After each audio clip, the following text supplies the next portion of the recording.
What's going on, boys? Welcome back to another video. In today's video, we're going to be pulling from Rob O'Neill's book, The Operator. And in today's story, we're going over the details of this insane night raid that Red Squadron from Development Group did in Afghanistan in 2006. The compound that they hit is this just disaster of a compound. It's just this wild maze that looks like a crossword puzzle. It makes no sense, super dangerous. It's a wild story, and it actually highlights what Rob O'Neill considers to be one of the most unlucky Navy SEALs to ever exist. And it's just a hilarious and super cool story. But I hope you guys enjoyed this video. If you want to support the channel, just watch the video till the end. That's all I need from you, but hope you guys enjoy it. Let's get right into this. In the fall of 2006 in Afghanistan, our target was a large compound. Nothing unusual by Afghan standards, but hard for Americans to picture. Think part crossword puzzle, part Ewok village. Inside high outer walls was a maze of structures intersecting randomly in a pattern that from above would look like the layout of a crossword puzzle. The arms of the crossword were a series of rooms surrounded by a wall. At the heart of the compound was a two-story windowless structure. Hallways wound around seemingly pointlessly like a maze. I knew right away it would be a nightmare to clear. One guy on this mission with me was my friend Lance. Lance was an amazing guy. We nicknamed him the Cobra because he was wound tight and seemed always about to strike. He also had this quality we called the Lance factor. A tendency for near misses in which he'd almost die, but emerge without a scratch. His death-defying incidents became so common that we almost expected them. In Iraq in 2005, Lance had been taking down a house filled with terrorists during a night raid when he fell into a swimming pool. Iraq was the last place you'd think you'd have to worry about a swimming pool hazard, but it was a serious situation.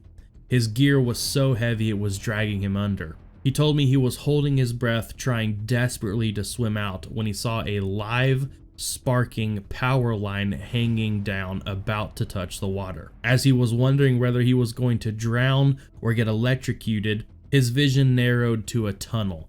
Just before blacking out, he looked up, and at the end of the tunnel, looking down at him, was his buddy with this half perplexed, half horrified expression on his face. Lance told me the worst part was thinking that the last thing he'd see in life was his buddy pointing down at him and laughing. Lance couldn't even remember swimming out, but he did. Alive and unhurt, of course. Everyone loved Lance, myself included. He was meticulous about everything. Perfect locker, perfect uniforms, perfect tactics. Just unlucky. So with Lance beside me in this maze of a compound, I maybe should have expected some near misses. And while we're on the subject of development group operators, I want to tell you guys real quick about Andy Stump's new show with Ironclad. It's called Change Agents, and it's hosted by none other than former devgru operator Andy Stump.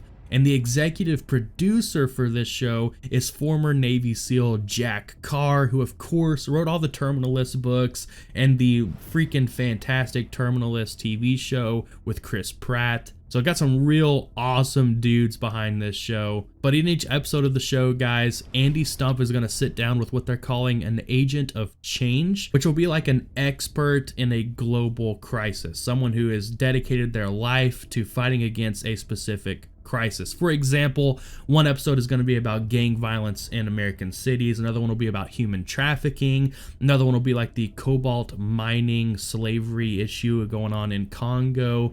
Going to be some really cool stuff. They're going to just expose this whole horrible situation and really fight against some of the major issues we have on this big blue planet of ours. In full disclosure with you guys, they offered to pay me to help promote Change Agents, but I told them absolutely not. I am in full support of this show, and you boys should be too. It's awesome. What they're doing is actually going to make a big difference, which is just super cool. And anything with Andy Stump and Jack Carr on it, is just going to be a masterpiece. So I'll have it linked down in the description below. You guys can go check it out. You guys are seeing the trailer now in the background, and I'll have the full trailer with audio and everything playing at the end of the video. So go show your support to Andy Stump's new show, Change Agents, on Ironclad. We were halfway through clearing one of the houses when multiple shooters opened fire at Lance, of course. Now we were in a gunfight in this maze. It took us a while, but we eliminated 2 guys shooting at us. Still, one room remained unclear. It was at the end of a long hallway, breaking off at an angle. There was no door, just an entryway partially blocked by a fence.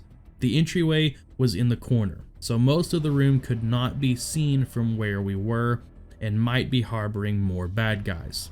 We stepped over the fallen gunmen and moved ahead. Some guys peeled off to go down another hall, and I found myself in the #1 man position. It was now my job to come around that fence into the room first. Angles were what I was thinking about as I prepared to enter the room.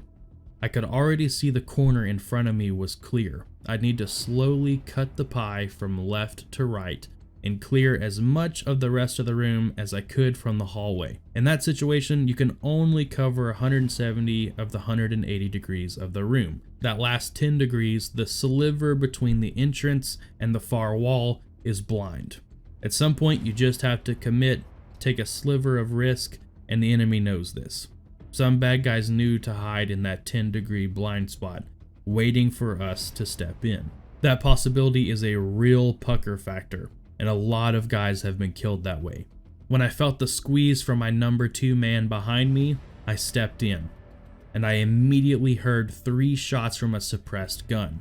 With a startling thunk, an insurgent fell out of the wall and hit the floor, still clutching an AK-47. He was bald and shirtless with white pants. It was a surreal moment. My brain scrambled to put the pieces together, and soon I had the whole picture. This guy, still in his pajamas, had been wakened by the gunfight. He'd scrambled out of bed into the hidey hole he'd pre-dug into the wall precisely in the blind spot. No accident, as I said. These guys studied our tactics. He was going to ambush the first guy in. That would be me. I instinctively looked up to the roof of the 2-story structure. It was Greg, one of our best snipers. Of course it was. He was standing up there with his gun slung over his shoulder, staring at me like some kind of war god. We used to call him Hoff, after attractive Hollywood actor David Hasselhoff, because he was annoyingly good looking. He clicked push to talk, and I heard him in my earpiece saying, "Yeah, you're all clear, Rob." That's when it began to sink in. Not that he saved my life, but that he'd saved my life plenty of times. What impressed me was that at a distance of 30 meters in the dark, he could tell who I was by the way I walked and by the gear I was wearing. It really sank in. Wow, we really do know each other. We really do have each other's back. Not that the SEALs are always perfect under fire. I've talked about how fast we move, and sometimes guys start slowing down a bit. We had a guy we had to fire just because he began to show the slightest hesitancy. We needed guys who, when it's time to commit, commit. This was war. It can happen over the course of a couple missions. Guys will return to conventional SEAL teams or become instructors on one of the coasts. Sometimes they'll leave the Navy altogether. There's not a lot of blame or anger.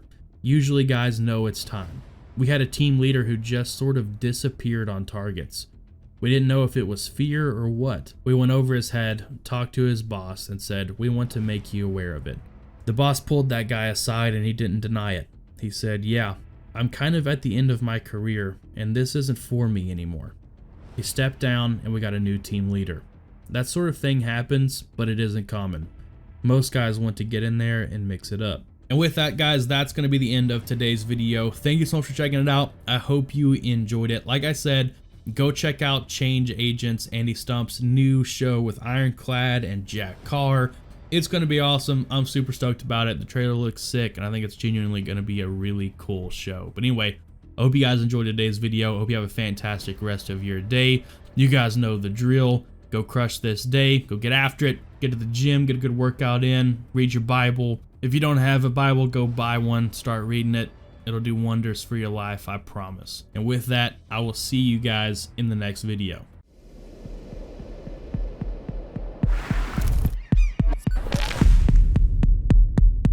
My name's Andy Stumpf. I'm a former Navy SEAL and the host of the Cleared Hot podcast. On the new Ironclad show, Change Agents, I talk to people risking it all to find solutions to seemingly unsolvable problems.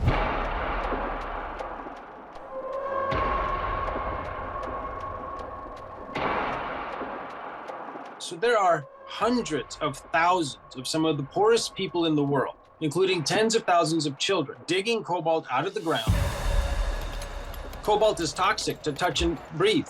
These people suffer enormous violence. So we're all walking around with this torment and blood in our pockets and on our desks, and increasingly in our garages.